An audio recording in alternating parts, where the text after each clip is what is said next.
Buenos días a todas y a todos. Soy Sondi Miñé, francesa y mexicana. Soy arquitecta con una especialización en arquitectura de tierra, culturas constructivas y desarrollo sustentable que cursé en el laboratorio Cráter en Francia. También soy feminista. Es importante para mí decirlo porque soy una mujer que trabaja en la construcción, que es un mundo muy masculinizado. En cuanto a lo profesional, tengo 20 años en la cooperación internacional. Tengo 11 años colaborando con el IMDEC, que es el Instituto Mexicano para el Desarrollo Comunitario AC, en México. Es una ONG de 60 años, la presentaré un poquito más adelante. Y el IMDEC hace parte de la red MAC, la red Mesoamérica. Es una red que fundamos hace 13 años. La presentaré un poquito más adelante también. Bueno, solo decir tal vez que mi trayectoria profesional, que considero colectiva, en Mesoamérica principalmente, me ha forjado como la arquitecta popular feminista en la que me reconozco hoy. Entonces, hablar del rol de las mujeres en la abarca muchísimas cosas, desde el sujeto, las mujeres, el tema en sí, la construcción con tierra, el contexto que culturalmente es muy amplio. Entonces, vamos a tratar de enmarcar un poquito la plática de hoy para no perdernos. Hay muchas mujeres que practican la construcción con materiales naturales en Mesoamérica, y no estoy hablando del mundo empresarial, formal de la construcción, el productivo, donde, por ejemplo, en México, 10% de los trabajadores de la construcción, apenas 10% son mujeres y no tienen cargo de obras, de responsabilidad, ni nada de esto. Pero justamente en este sistema global capitalista, la construcción con tierra está invisibilizada. Y sin embargo, es justamente donde la mujer aporta y participa más en la construcción. Y ahí también los aportes de la mujer están invisibilizados. No los vemos ni los hombres, ni el sistema, ni a veces las mismas mujeres los vemos, no nos la creemos, pues. Entonces, por eso no tengo la pretensión hoy de tener los conocimientos suficientes para presentarles un diagnóstico del tema. Más bien propongo que tratemos de entender un poquito mejor por qué es tan impredecible ahora el relacionar el hábitat con el género, sobre todo en ese fondo de urgencia ambiental que está a escala mundial, pues.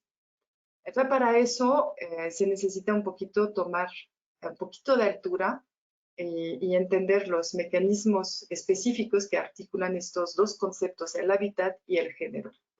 Y empezando ya por una afirmación muy fuerte e importante, que es que la problemática del hábitat se tiene que abordar, pero desde una perspectiva mucho más integral. Es decir, que la vivienda no se puede tratar de forma aislada. La gente no necesita solo un techo, también necesita comer, necesita cuidar su salud, cuidar su familia. Es que todo está interdependiente y todo apunta a una necesidad común, que es el cuidado del territorio, y esto a través de la gestión colectiva de los bienes comunes. Entonces es fundamental tener claro esta lectura más integral. Primero, contextualizarnos. Mesoamérica es un territorio con contextos muy difíciles, y uno de ellos es el cambio climático que vivimos a nivel mundial y que pone en riesgo la subsistencia alimentaria, entre otras cosas. Pero es una pérdida de autonomía que nos demuestra nuestra muy, muy grande dependencia al sistema capitalista occidental. Y esto en todos los ámbitos, pues.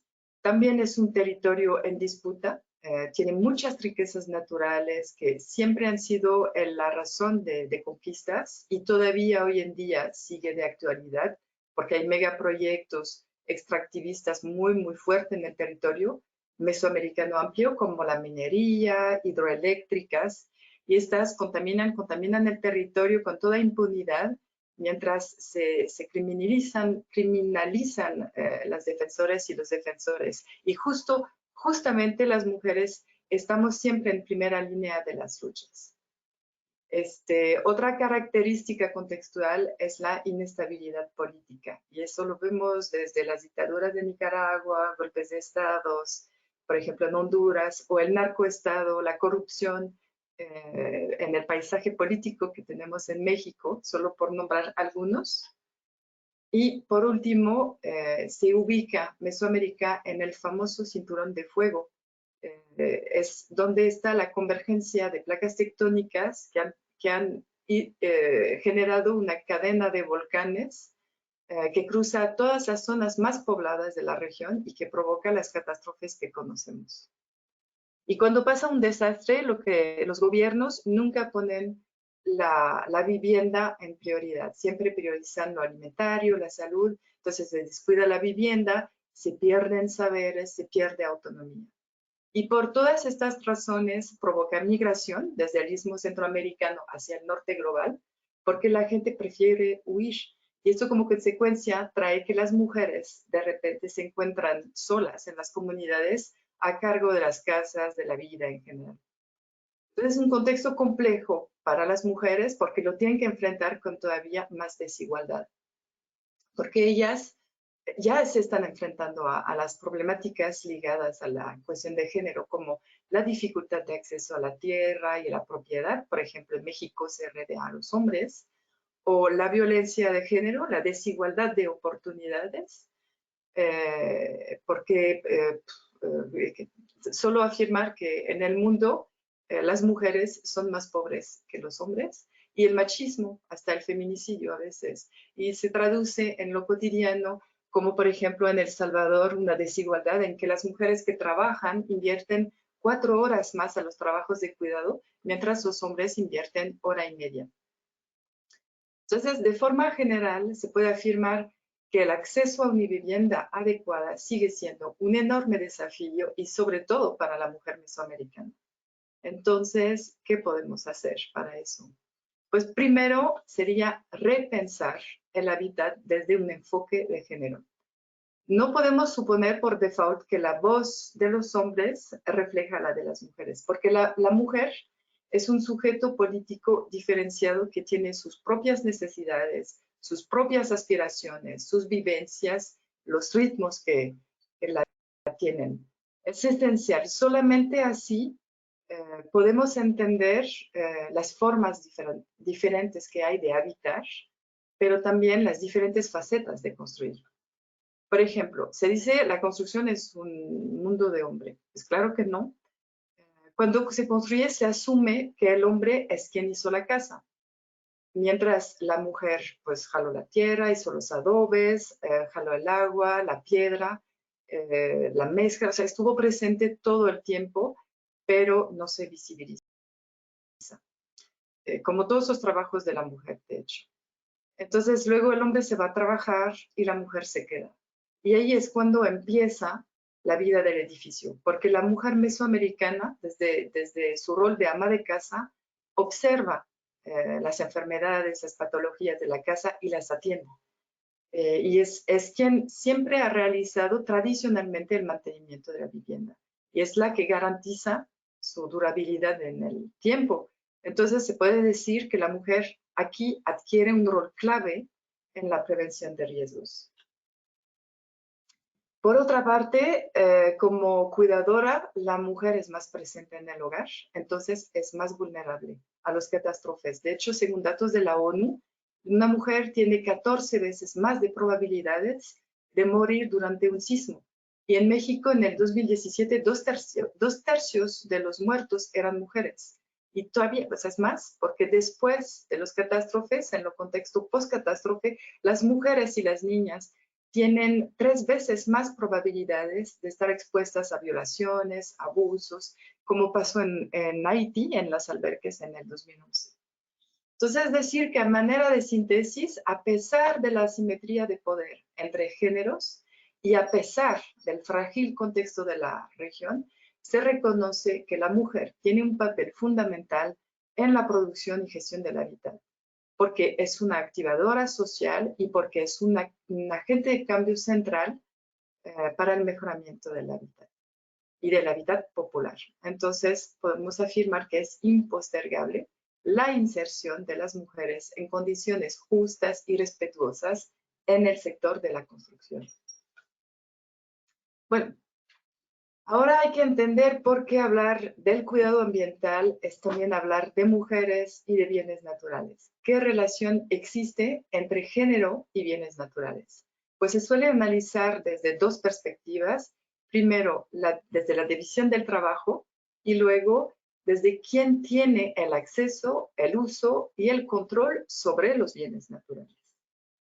Empezando por entender que el concepto de género es una categoría de análisis, como lo es la clase social, la religión, la etnia. Entonces, como clase de análisis, como categoría de análisis, lo que analizan las ciencias sociales es cómo se dan las relaciones entre mujeres y hombres, cómo son las relaciones de poder, si son equitativas o no.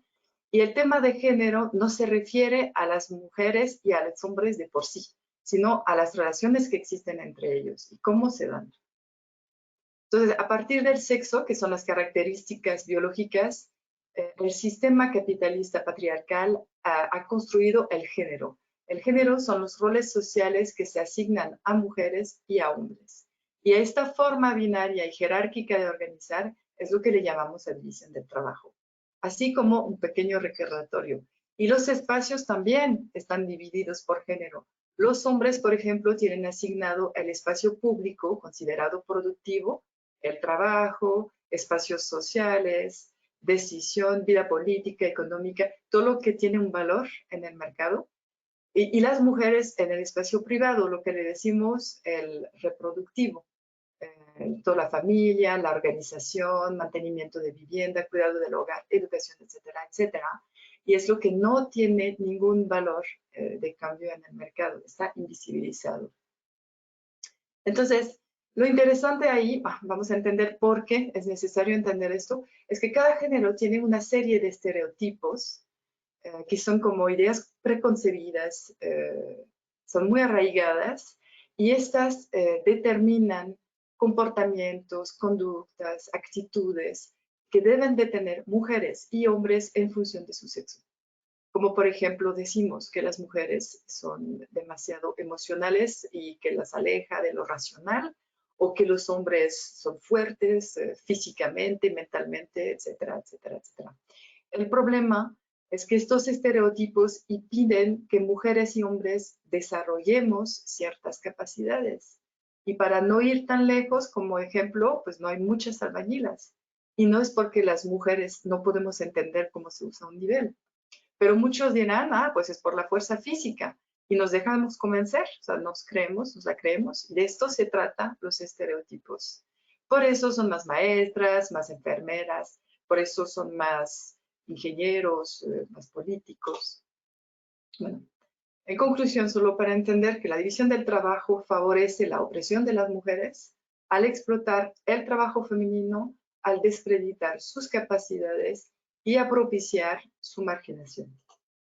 Bueno, ya entendido eso, pasemos a la segunda perspectiva de análisis, que se trata de entender quién tiene el uso, el acceso y el control de los bienes naturales. Entonces, partiendo de entender que los bienes naturales son los recursos naturales, materiales de oportunidades, es decir, que nos dan de comer, por ejemplo, o que nos permiten construir.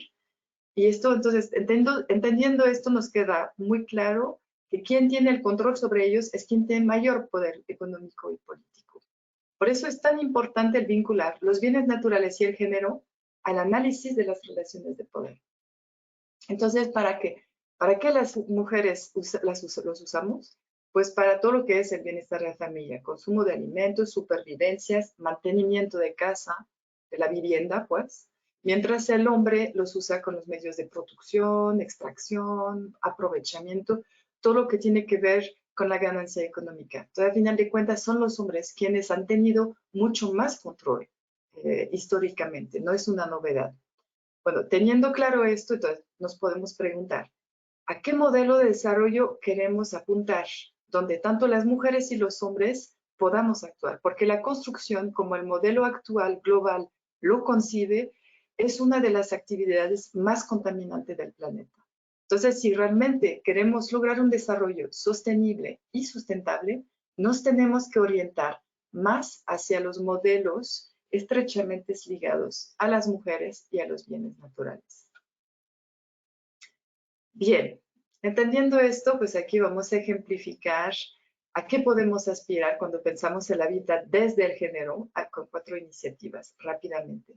Empezando por Nicaragua con la MCC, que es la Asociación de Mujeres Constructoras de Condega. Desde 2012 dan cursos de construcción con tierra, además de otros oficios técnicos, como la carpintería, la soldadura.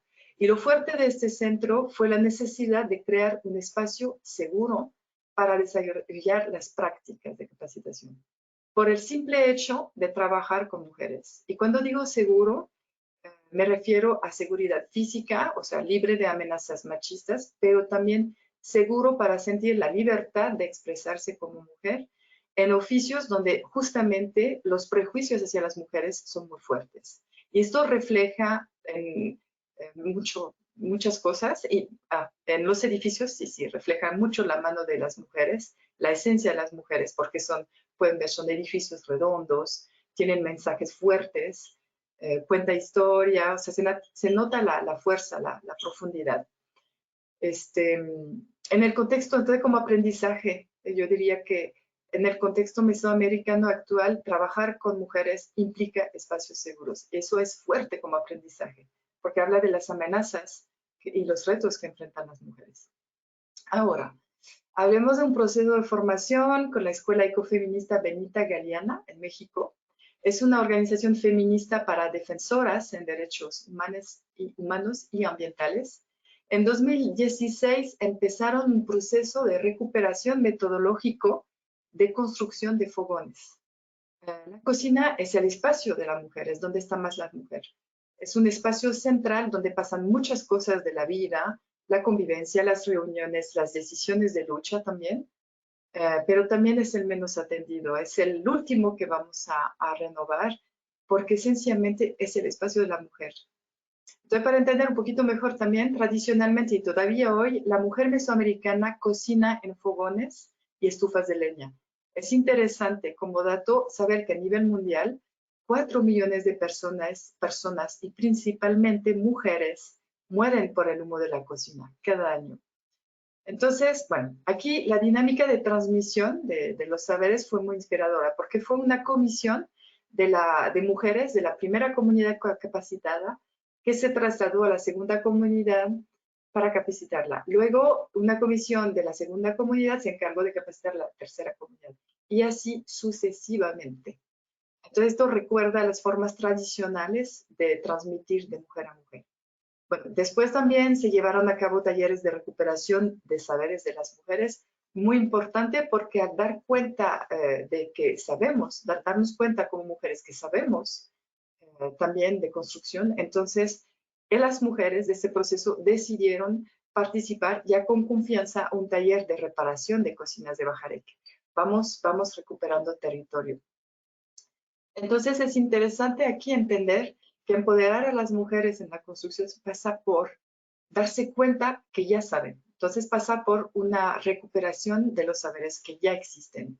Y las mujeres no nos empoderamos con nuevos conocimientos, sino hemos recuperado la autoestima a través de la riqueza de lo que ya sabíamos.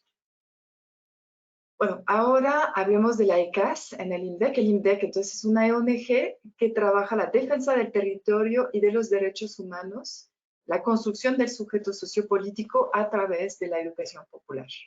Y asume el INDEC que construir con tierra es un posicionamiento político.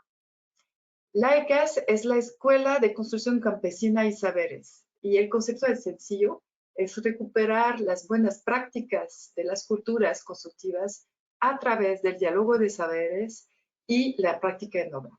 El INDEC tiene ahora 2 centros donde cada edificio justamente fue el soporte de capacitación. Hace muchos años que la cooperación internacional quiere intencionar una mayor participación de las mujeres en los procesos de construcción, pero solo se quedará en intención sin éxito si no asumimos desde la práctica que esto implica repensar el hábitat, los espacios y la obra. Por eso en la ECAS se propuso tomarlo en serio. O sea, invitamos a la mujer, pero la mujer se mueve con sus hijos. Entonces, si queremos que participe, se tiene que poder mirar esto. Y se organizó entonces ahí en paralelo de la obra un taller infantil que va más allá del solo entretenerlo, mientras las mamás se pueden concentrar. Las actividades de los niños se diseñaron en torno al derecho al hábitat y como con reencuentros en la obra con las mamás, como se solía antes transmitir el conocimiento, pues. Ahora, trabajar con mujeres implica también otros ritmos y no encajan esos ritmos con los plazos que nos da el sistema. Entonces, es realmente importante si queremos que participen las mujeres, tener que acoplarnos a sus ritmos. Pero hasta los proyectos de cooperación no suelen tomarlo en cuenta. Entonces, también es un territorio que recuperar el tiempo.